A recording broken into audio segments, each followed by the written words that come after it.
नमस्कार मित्रांनो, जय जगदंब। पुण्यातील शक्तिपीठांच्या दर्शनाला आपण निघालो आहे, ते यात्रेला निघालो आहे आणि तिसऱ्या ठिकाणी आलो आहे। ती तिसरी भवानी म्हणजे पुण्यातील पिवळी जोगेश्वरी। पिवळी जोगेश्वरी माझ्या मागे आपण जो रस्ता बघता आहात तो रस्ता आहे खैरे रोड। आपण बघू शकतो खैरे रोडवरनं जेव्हा आपण आत येतो तर आपल्याला एक हाऊसिंग सोसायटी दिसते आणि इथे पिवळी जोगेश्वरी मंदिर शुक्रवार पेठ असं नाव आपल्याला दिसतं। इथल्या गुरुजींना आपण भगवतीची माहिती विचारूयात।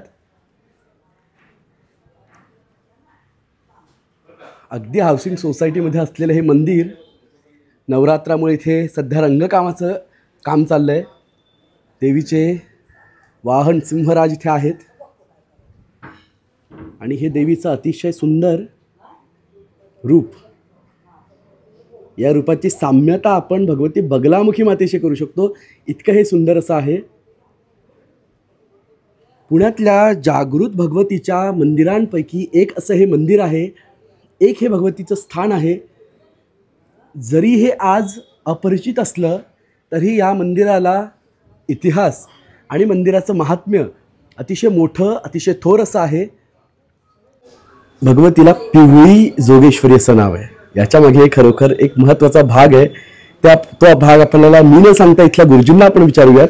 गुरुजी आपल्याला इथे भगवतीबद्दल, या स्थानाबद्दल, तिच्या महात्म्याबद्दल माहिती सांगतील। तर नमस्कार गुरुजी, आम्हाला मंदिराबद्दल, भगवतीच्या या स्वरूपाबद्दल आणि जे नाव आहे पिवळी जोगेश्वरी, तर या नावाबद्दल थोडीशी माहिती सांगा की असं नाव काय आहे आणि देवीचं एकंदरीत स्वरूप कसं आहे। या देवी सर्वभूतेषु श्रद्धारूपेण संस्थिता। नमस्तस्यै नमस्तस्यै नमस्तस्यै नमो नमः। मूळ जे मंदिर आहे हे कुणी बांधलेलं आहे किंवा ह्याचा काय उल्लेख नाही आहे, पण 1908च्या कागदपत्र नोंद आहे की एक देवीचे जुने मंदिर। बरं, मूळ मंदिर कोणी बांधलं ह्याचा प्रत्यक्ष पुरावा काही नाही, लेखी पुरावा। आणि त्यानंतर 1916 साली लोकमान्य टिळकांनी या मंदिराचा जीर्णोद्धार व्हावा यासाठी लोकांना आवाहन केलं। बरं, आणि त्याप्रमाणे मंदिराचा जीर्णोद्धार झाला। बरोबर। मग त्यानंतर प्रत्येक वर्षी नवरात्र उत्सव हे मोठ्या प्रमाणात त्या ठिकाणी साजरे व्हायला लागले। मग देवीला पिवळी जोगेश्वरी असं नाव काय? पिवळी जोगेश्वरी असं का म्हणतात की या ठिकाणी जे मुलांची किंवा मुलींची लग्न जमत नाहीत, त्यांनी आईसाहेबांचं दर्शन केलं किंवा इथं पिवळ्या वस्तू अर्पण केल्या तर त्यांच्या अंगाला लवकर हळद लागते आणि ते पिवळे होतात, म्हणजे त्यांचं लग्न होतं असं आईसाहेबांचं। आणि पिवळा रंग हा सोन्याचा पण आहे। बरोबर बरोबर। आणि पिवळ्या रंगाला आपल्याला सौभाग्य देणारी आणि कुंकू सुद्धा तयार होतं ते हळदीपासून होतं। बरोबर।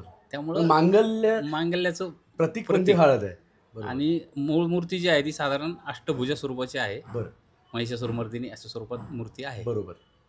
तर वैशिष्ट्य भरपूर आहेत। उजव्या बाजूला जे ते गणपतीचं स्थान आहे, डाव्या बाजूला आहे ते आईसाहेबांचं मूळ तांदळ आहे। बरोबर।